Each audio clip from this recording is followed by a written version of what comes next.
Assalamualaikum warahmatullahi wabarakatuh. Jadi kita kali ini akan mempelajari tentang elektronika daya. Elektronika daya sendiri itu mempunyai 3 poin ya. Yang pertama adalah daya, elektronika, dan kontrol. Daya sendiri itu ada 3 poin juga, yaitu pembangkitan, transmisi, dan distribusi.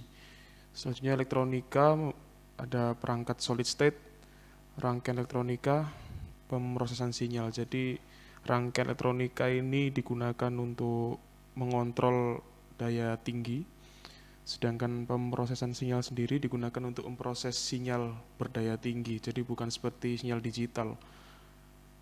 Lalu yang ketiga ada kontrol, ada karakteristik keadaan tetap dan karakteristik dinamis. Yang akan kita bahas kali ini adalah pembangkitan, transmisi, dan distribusi. Baik. Jadi untuk pembangkitan listrik sendiri kita membutuhkan yang namanya bahan bakar. Bahan bakar di sini terdapat 3 jenis, ada bahan bakar fosil, bahan bakar nuklir yang kita tidak punya, dan bahan bakar terbarukan.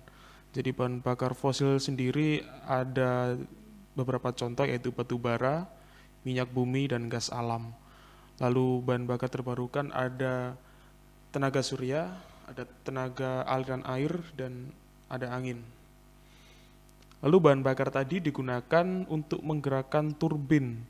Ya, di sini bahan bakar mengalami pengurangan daya sebesar 65%. Jadi dimisalkan jika bahan bakar kita memiliki daya 100 kW, maka daya yang diterima turbin atau daya yang berhasil digerakkan oleh turbin hanya sebesar 35%.